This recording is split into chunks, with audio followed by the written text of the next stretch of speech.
So we have a special Nas giveaway to our listeners. Well, we will be giving away this movie, Substance Abuse Bear.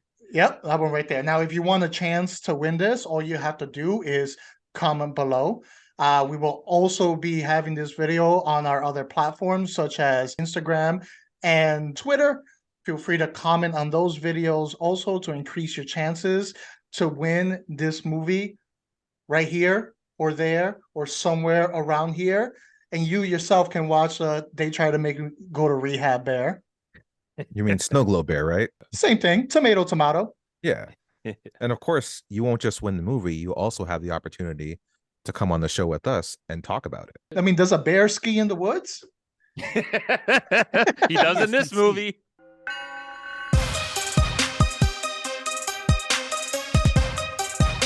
Oh, I didn't name him yet. Do you guys want to help me out? Powder bear.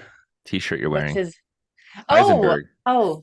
That's a quote from the show. Come on. What's his name? Heisenberg. Man, this part's always so hard. This is our hardest. That's what she said. She did say that. Usually not thinking about it. Yeah. Usually there just, you go. just go in there.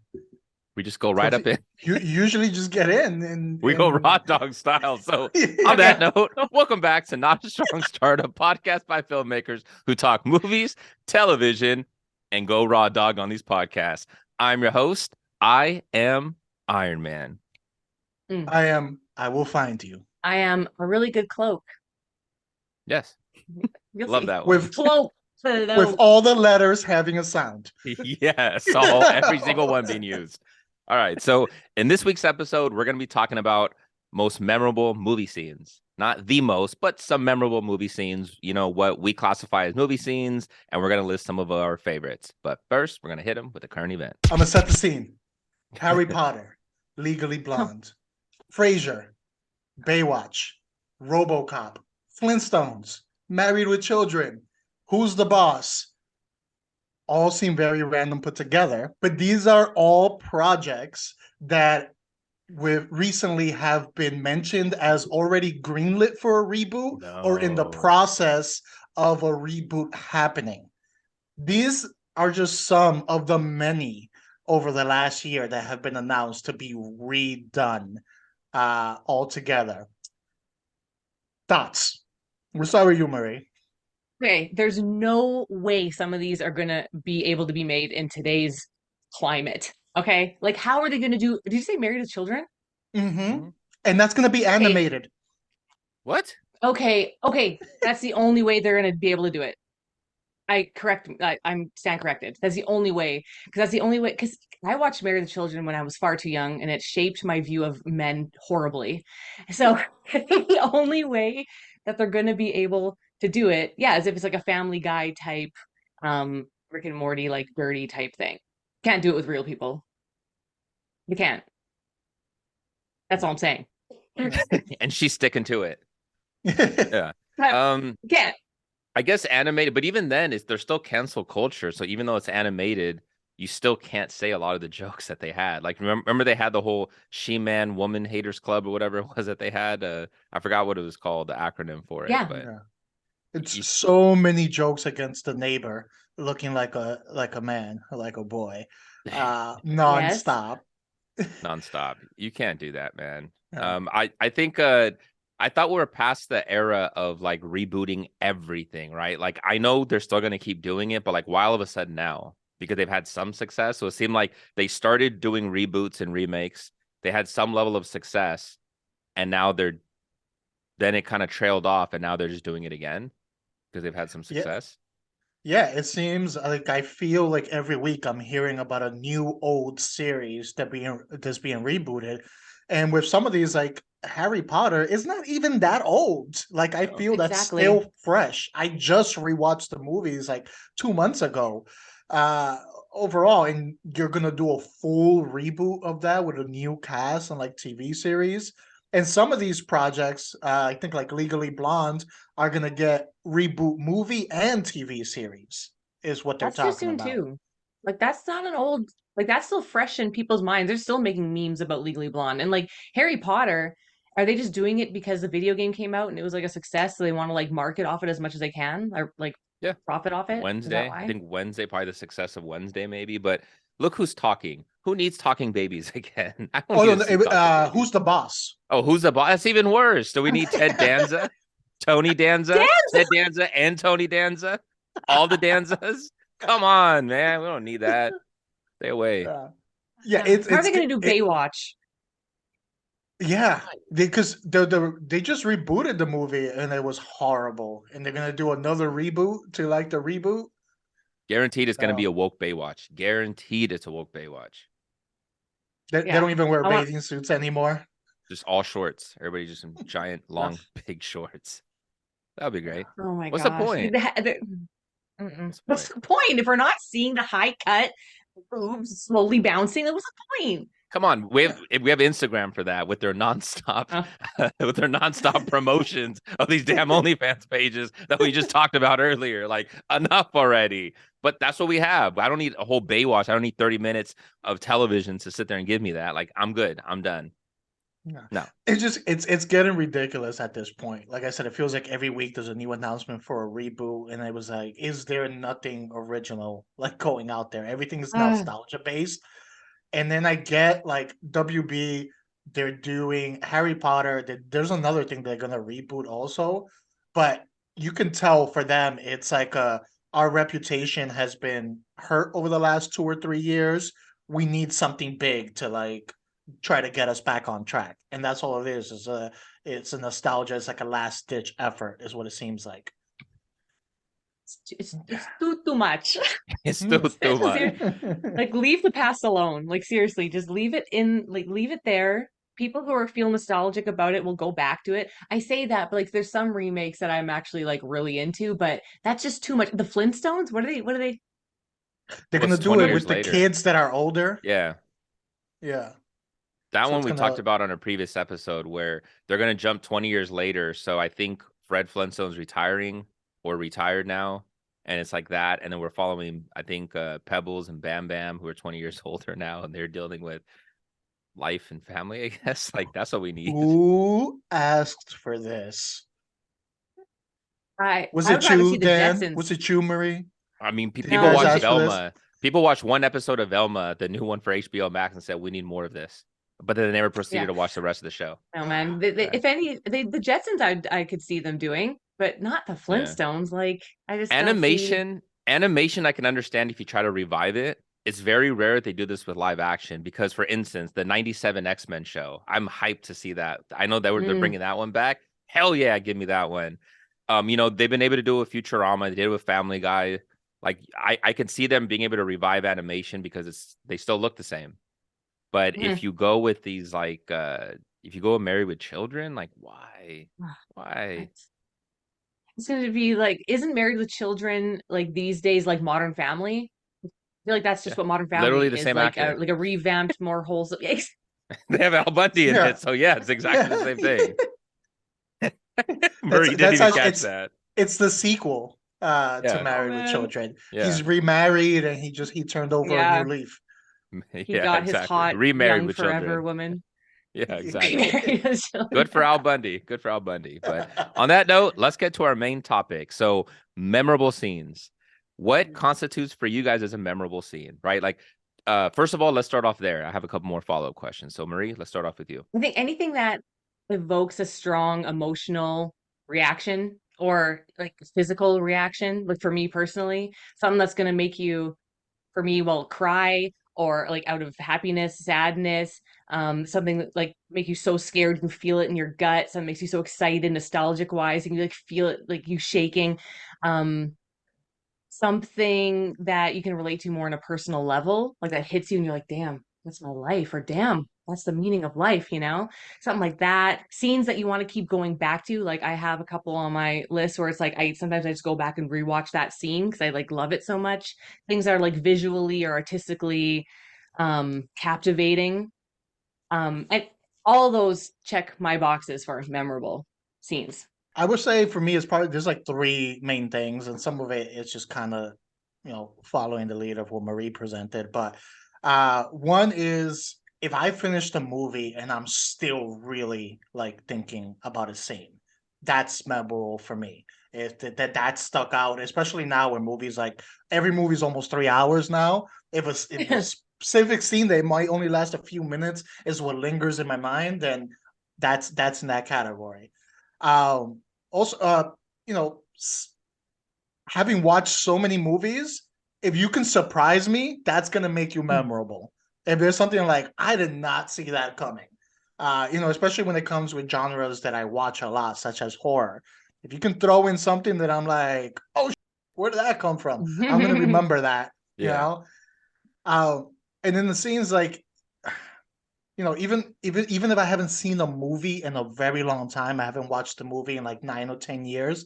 If I can still vividly remember that scene, that falls in there. Because sometimes I might go 15 years without seeing the movie, but you ask me about that scene, and I remember the exact details of what happened in it. So that means that scene stuck with me. So those are the main things. I was like, okay, I consider that a memorable scene. I totally agree with what you guys are saying. Just to add a few on there, sometimes it's just like a really badass moment. Like when you get like even what my name implies, I am Iron Man. When you get like that really cool superhero like landing, and they say like that really cool line, and it kind of gets like the goosebumps going on your arms, and it's like yeah. And usually that's what's cool about movie theater experiences is because when you go and you hear like the whole crowd, like the audience, like cheer, those usually define really good, memorable scenes. Also, just in like chatting, like Instagram, Twitter, whatever we have where you have GIFs. Usually GIFs kind of signify memorable scenes and things that you have because people took the time to clip that, put it in there, and then people are using it. So it pops up on the frequently used. That kind of gives you a good idea about it. But yeah, it's usually like those really emotional, captivating scenes. Or if it's horror, something really horrifying. If it's comedy, something so out there that you're just like laughing out loud because you just didn't expect that they were going to go that way.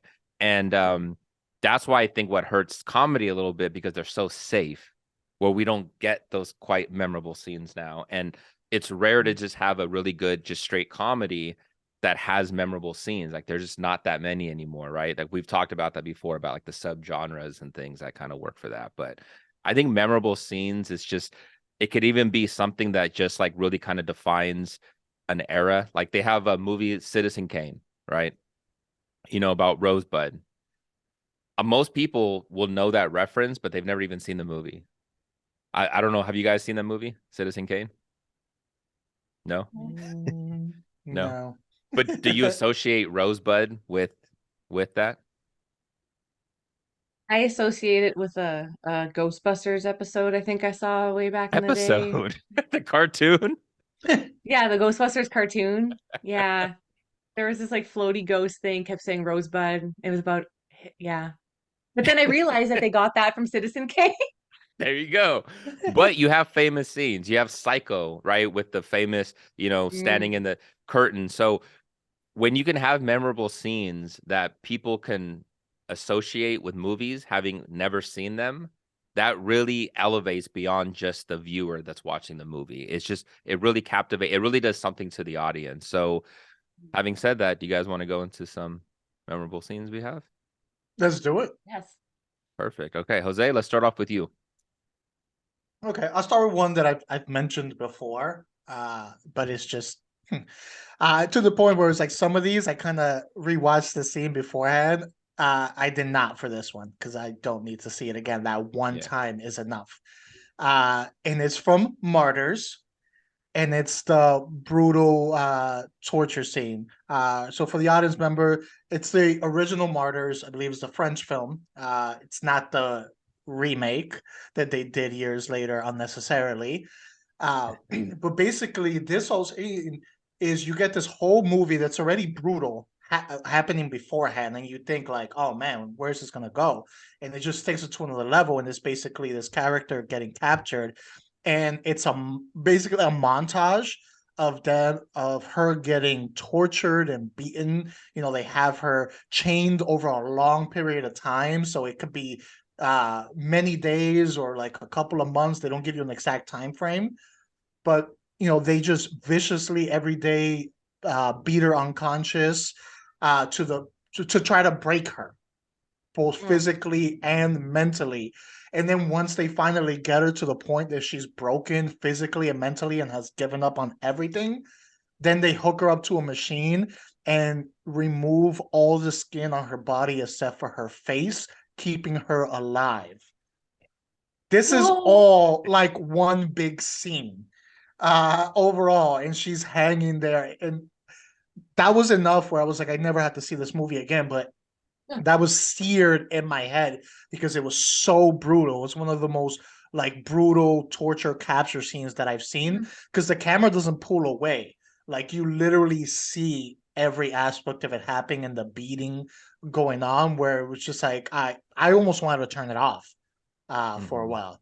And so, if this definitely fits in the category of memorable, but it's not a great memorable because it's a scene that I did not enjoy while I was watching. Not that it was badly done, it was just so harsh.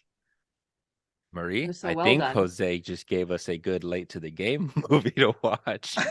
No, please, please don't do it to me. No, I won't do Please. it.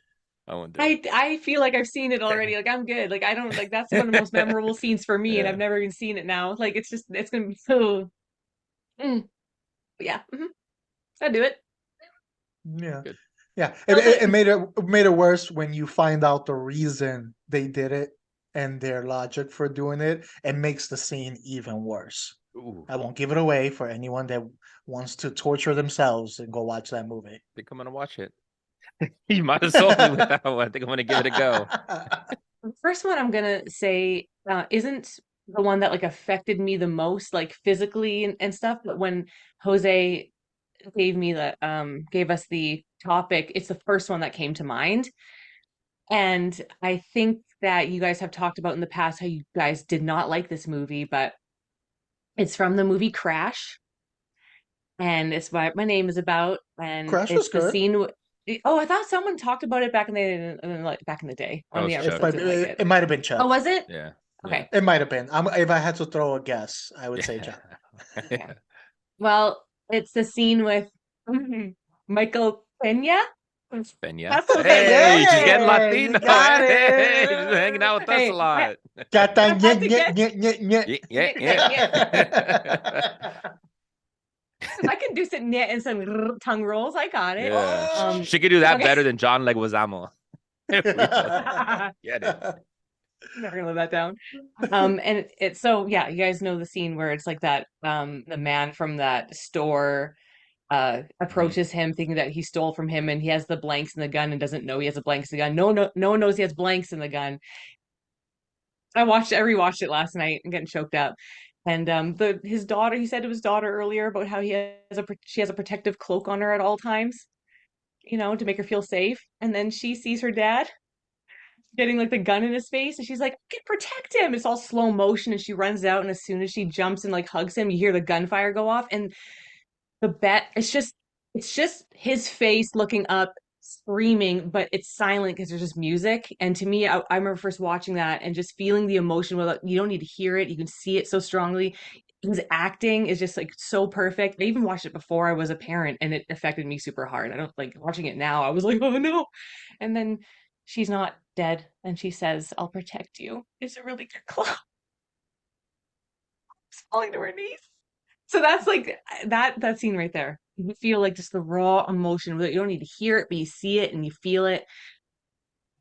And then you feel the emotional little girl protecting her dad. Dear Lord, that one. And the reaction of the shooter. Yeah. Yeah, he has a reaction where he's just kind of like stunned, and then he's just like standing there. Like I don't know, man. If I was that mom, I don't know what I would do at that. They all went inside, and I'm like, I feel I would have been like, mother. No, shoot me, I don't care. But oh man, that scene is well crafted and shot beautifully. Just his face, and yeah. How do I follow that? Come on, Marie. You just gave me a big old emotional pool right now. I'm supposed to follow it up. Something else? Come on. No, Go. Crash is good, and they do pull on the strings of it. The only thing I've said about Crash is that it does go a little cheesy sometimes because you could tell they're like really, really turning the knife on like those kind of moments. But other than that, I mean, I liked the movie. It was good. Michael Pena was amazing in it. Glad you got the respect for it. He usually delivers. Yeah, he does. Okay, so When I first heard this, I really immediately thought of Jurassic Park, the T-Rex with the kids. But I've talked about Jurassic Park so much on this podcast that I'm just not going to do it. And What? I'm gonna pick 3 different Ah, themes of movies that I haven't talked all that much. Some of them a little bit, but not too much. So one I just saw last night that popped into my head. I saw the movie Big. The famous, when I say Big, it's the piano scene where he's playing the piano yeah. scene. Oh yeah. Such a memorable scene, but it's such a perfect when you rewatch that movie, it's a nice, cute story.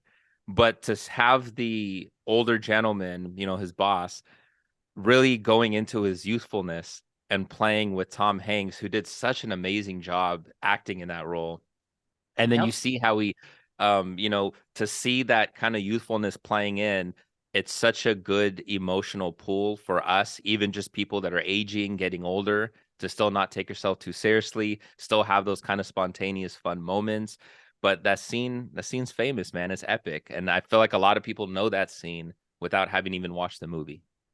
And then, Yep. and it also inspired a lot of people how to play that song. Like that song's one of the easiest ones to play on the piano. Yep. And it's been emulated in so many other projects, Mhm. movies, TV shows where they do the giant piano, and it's a callback to that. Yes. The first time I ever saw that, like in person, I saw the giant piano on the floor, and we immediately went in and started playing it as kids. It was like we knew it, and I never took piano lessons, but it's because I've seen the movie and we played it. Okay, wasn't good.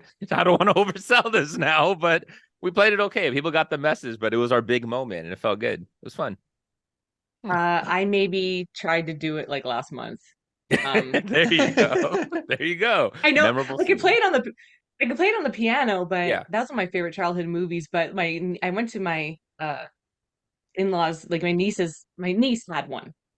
My niece has like one of these like cloth ones that's small. And I Mm. looked at it, I'm like, I'm gonna try. And I'm like trying to do it.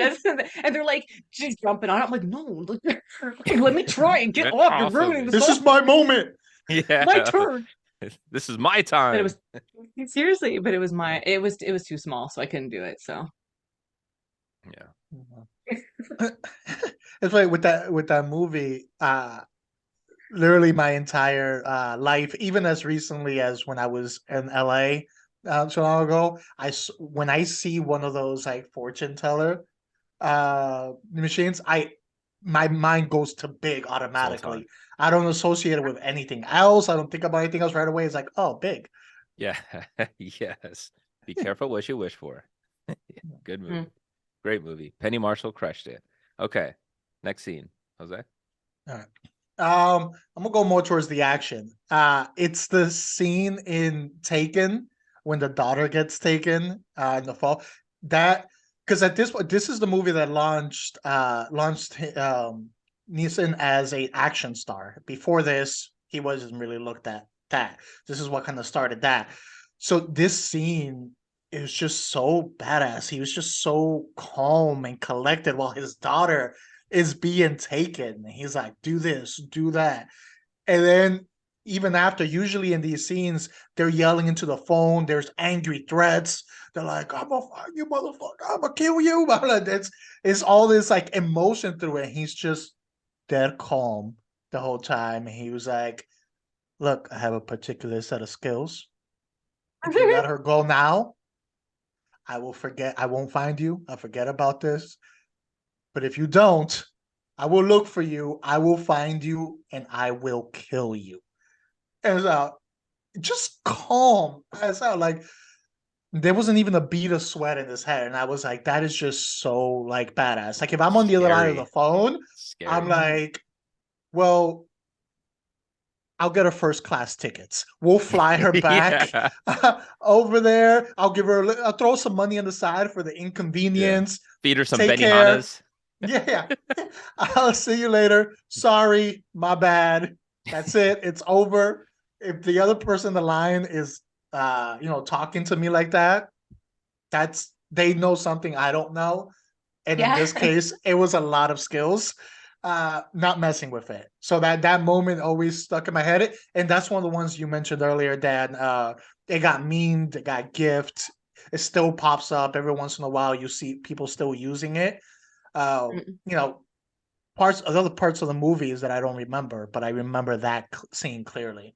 And I always remember the guy that when he's playing the thing and he's trying to listen to the video or the audio, it's always good luck, good luck, good Nah. luck, good luck. And he's just memorizing his voice. It's so intimidating, like you said, because it's taking an opposite approach. And when like when it's sports or something, right? It's always like, buzzer beater, game's ticking down. When you have like those very calm players that step up, that's so scary and intimidating, and it makes you freak out even more. Because it's like, oh my God, this guy's cold-blooded right now. He's going to kill me, because you start panicking and then now you're off your game. And yeah, man, his character was awesome. Loved it. So you had like the Kobe or Jordan moment when someone would make the mistake of talking crap to them and they just look at them and go, yep. Okay. When It's Kobe's chewing on his jersey, it's over. It's a wrap, man. Yeah. And you didn't see it. I'm taking, Ray. I Taken, you didn't see Taken. I haven't seen Taken, but I know Marie, I haven't seen it. you need to see it, Okay. or I will look for you. I will find you, and I will make you watch it. Opening up her eyeballs and it's just watch Yeah. it. Just like Clockwork Orange me. streaming. Yeah.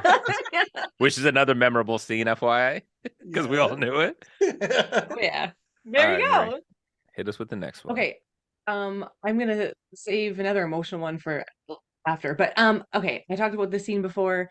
I'll never forget the feelings I had the first time I saw this scene in the theater, which made it even more impactful because I don't go to the movie theater often because I'm too anal about my viewing experience. But I went for this, and I'm so glad I did. And it's the Darth Vader scene in Rogue One when he's kicking ass and being a badass. When you said a scene about just being a badass, Darth Vader. I mean, in the original trilogy, you don't see him being a badass at all. They just didn't have the means. They just and implied I know that some it. people, They implied it. Yeah, which is kind of like the Taken thing. He didn't need to do anything. He was a calm guy. He didn't need to. It was scary. He was stoic and intimidating. But it was nice to see that little bit of physical power and fight that he had. That je ne sais quoi. The je ne sais quoi. And I just remember watching it and getting tears in my eyes. This is how I react to things that are super nostalgic and this like really hits me hard. I was like shaking and had tears in my eyes, and I just remember like laughing because I was so excited. And I watch that scene probably, I don't know, 3 times a month. I'll just YouTube it just to watch it, just to get all pumped up. And I'm like, yeah, Darth Vader, like grabbing guys and sucking them on the ceiling, and the guys are like, and Darth Vader's like one-handed lightsaber, like, oh, badass.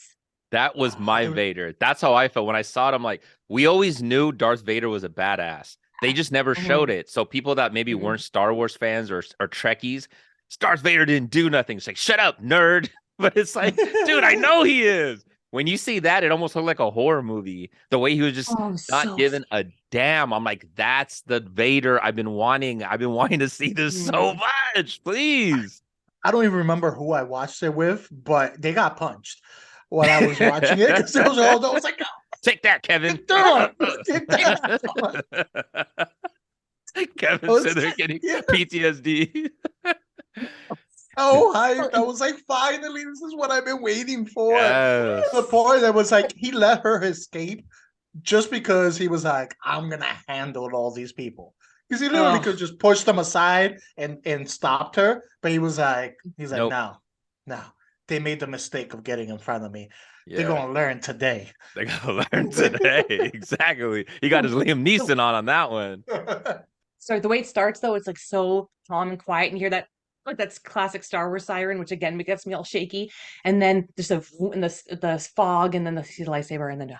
So since we're sticking with badasses, I got to pick a super badass scene for me. That's just, it's cinematically so nice to look at, but it's so badass. The movie Kill Bill, The Bride versus the Crazy 88s. Oh my God. When I watched that thing, that is action opera. Like, and what's cool about it is this is Tarantino just being a complete badass in terms of the camera placement, the camera movements, the silhouette of her fighting the Crazy 88s. Even when she's walking and he has a shot that's looking up at her shoes, and if you look at her shoes stepping on the glass, it says "F you." Yeah. And then when he hits it with the music, like, oh my God, like that thing is beautiful. It reminds me of like the Raid 2, where you just see like like Ah, yes. beautiful poetry in motion with action and fighting, and you see her just beating up all these people. And I love like strong female characters. And when they nail it, like the way Ripley was in Alien, like I freaking love it. And in Kill Bill, the bride, no one can dispute how badass Uma Thurman is. And no one thought Uma Thurman was a badass before that movie. I didn't think so, right? Like I saw her in Pulp Fiction, she was cool, but she wasn't like a badass. There's no disputing how badass she is as the bride, and I think she can like take bar none like almost any dude in an action movie. Like she is so cool in this movie, but it's combining the cinematic genius of what Tarantino does and the shots, and you see so many flares he gets from Japanese films and art, and it's just a beautiful long 20-minute scene. And then it still bleeds over to her fighting Gogo with the spiked ball, and it feels almost like an action movie where you see that side shot and it looks like a versus like a Street Fighter game. I'm like, oh my God. Like, oh my God, that's good. Anytime I hear music from Kill Bill, I automatically think of that scene and immediately have to watch the movie. And I watch that movie at least once every 2 years. I love it. Love it. And hype just listening to you. I'm like, oh, Yeah. It let's go. inspires me. I love it.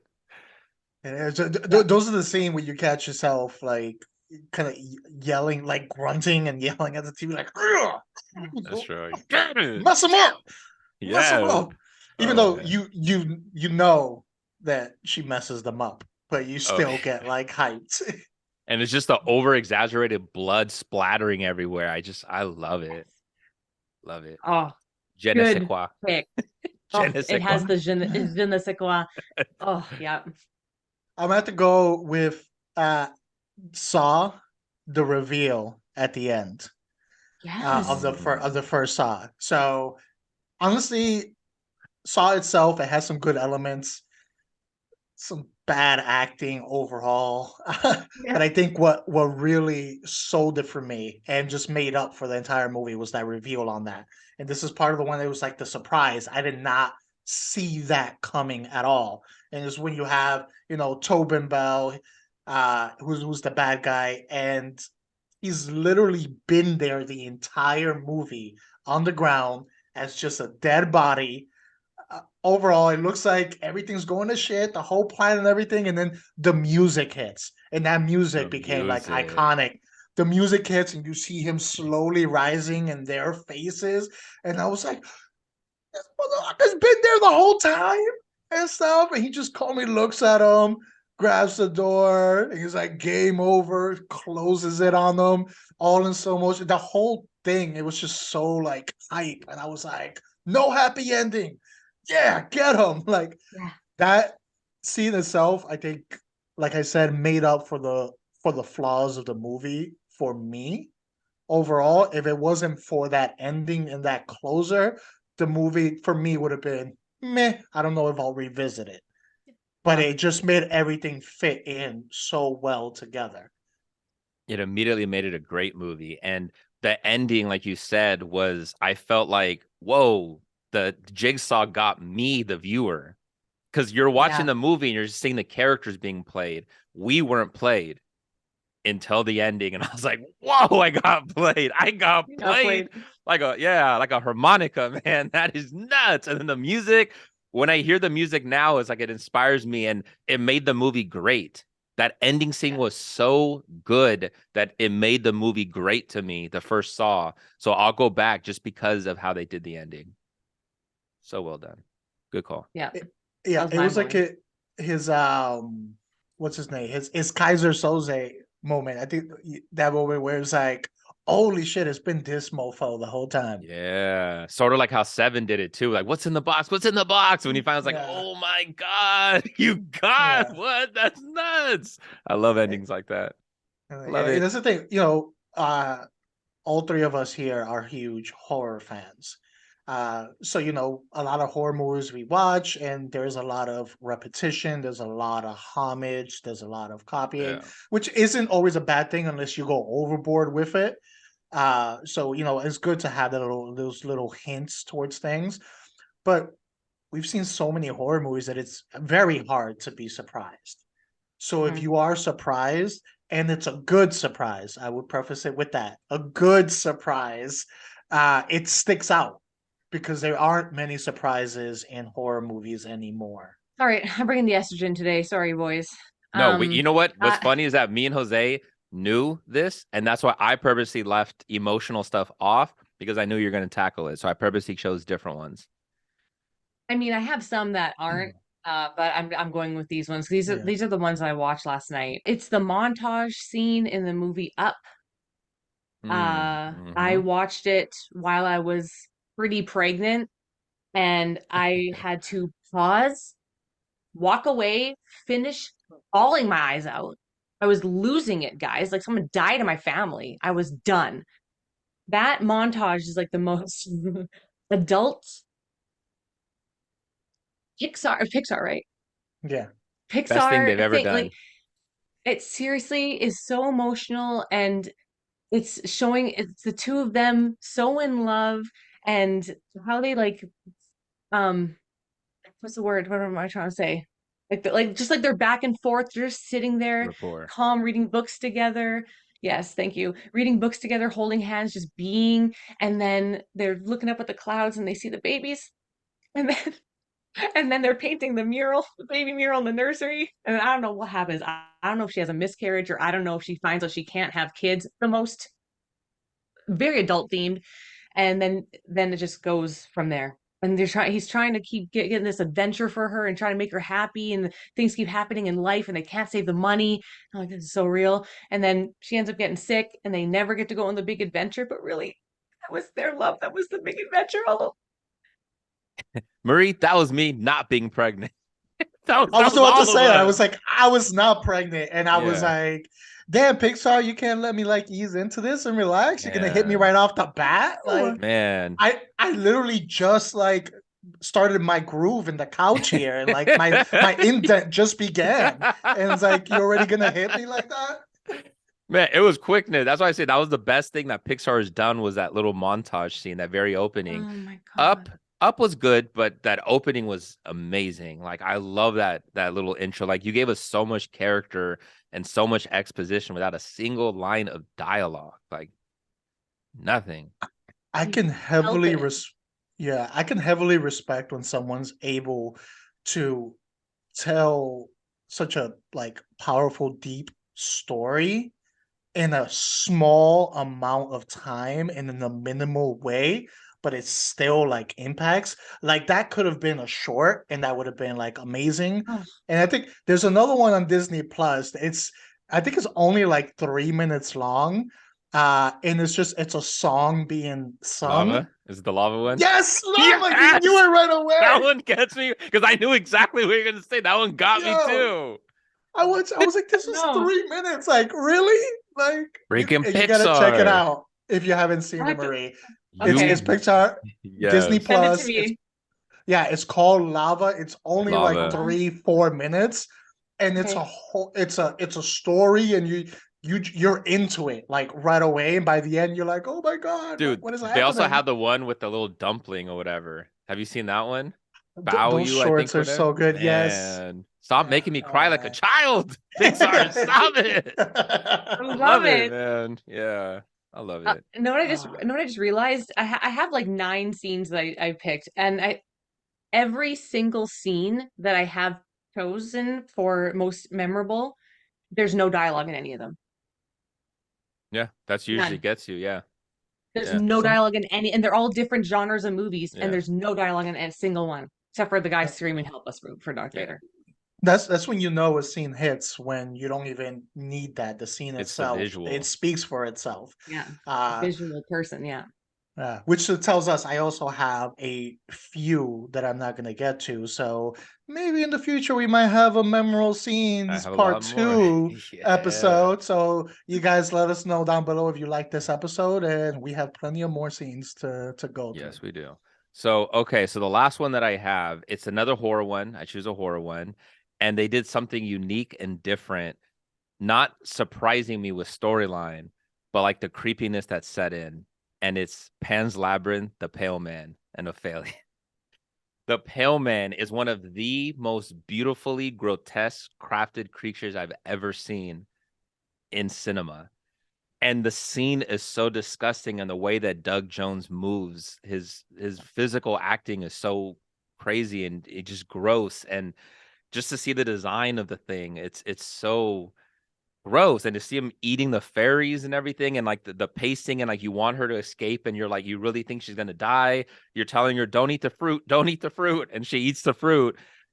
Oh man, like I remember just watching that and being so stressed out watching that scene. Which normally in horror movies, that's what they try to get you to do, right? But horror movies, you've seen so many just mediocre movies that you see them repeating the same type of ticking time bomb of I need to get out of here, I need to get out of here. The slasher guys chasing them, but that one was different. It was the timing, the pacing, the music, the setting, the creature. That creature was so disgusting. And when you see her looking at the paintings and the carvings on the wall and how he ate all these children, they already pre-set it up while just seeing the creature just sitting there. And then when you see it twitching and moving, it's just so well crafted. Love that scene. Loved it. One. I agree, and that's why that one's considered a classic overall, is because Mhm. of moments like that. Mm-hmm. Yeah. Exactly. I haven't watched it in a minute. I need to watch that one again. It's a You beautiful should. movie. It really is. And when you rewatch it more and more, it's just you catch more things. It's one of those movies, but it's a horror version of Alice in Wonderland. I love that movie. Yeah. Yeah, Mhm. gorgeous. But all right, having said all that, I agree with Jose. We're definitely gonna have to do another episode of this because I have like 50 more scenes that I can go through, and Yeah. each of them, and even with this one, that's why I said these aren't even like our favorite necessarily, our most favorite scenes. It's just a favorite scenes. Like we have so many of these things, and this is why we have such passion and commitment to film, because it's a visual art form, and we can combine perfect storytelling with really cool cinematic moments. That's what makes us addicted to film, and that's why we do the podcast, because we just want to talk about this stuff. Like it's fun to talk about this stuff. Final closing thoughts. What do you guys want to talk about? Memorable scenes? Anything? I want to watch movies that are going to make me feel something really hard and deep. Like I want to. Sorry. I'm I'm not even gonna comment. Not even gonna comment. not going to talk anymore. I just want to feel something. That's a memorable scene on our podcast. I'll tell you that. Sorry. I think overall, again, and we touched on this a little bit, it's harder to catch some of those scenes that are memorable, which make them stick out more when they do happen. But it shows you that sometimes with these scenes, simplicity is enough as long as the content within that scene delivers what it's supposed to deliver. Mhm. And there's always an emotional aspect tied to it, whether it's a sadness, whether it's an empathetic response to it, or it's just like a hypeness to it when it's a badass moment. But the key with all of these scenes is it's tied to an emotional response. You didn't just watch it, you experienced it, Mhm. and I tend to sometimes, especially if it's something that I've seen before, I tend to multitask while I'm like watching movies. So I'm like watching, but I'll check my phone, I'll type something on the computer and things like that. But then there's certain scenes that just make me put everything down. And it's like you have 100% of my focus in those scenes. And those are the powerful scenes. Absolutely. Well said. So, on that note, please comment, like, subscribe, share on our YouTube channel, Not a Strong Start. You can listen to us anywhere you listen to your podcast. I am your host. I am Iron Man. You can follow me at King_Sangre. I am not your host. I will find you if you haven't watched Taken. You can find me at This Is Mi Nombre. And I'm not going to talk very much because I don't want to say anything else that's going to be really good cloak. And you can follow me at Marie Plays It All. I like it how me and Jose aren't even saying anything. You're the one setting it up and then catching yourself, and we're just sitting back just watching. I have no Just- idea. Like a Just good literally- memorable scene. Playing catch with ourselves, throwing it in the air, catching it. We're just sitting back eating the popcorn, saying, "Oh, nice catch." I'm blaming Heisenberg.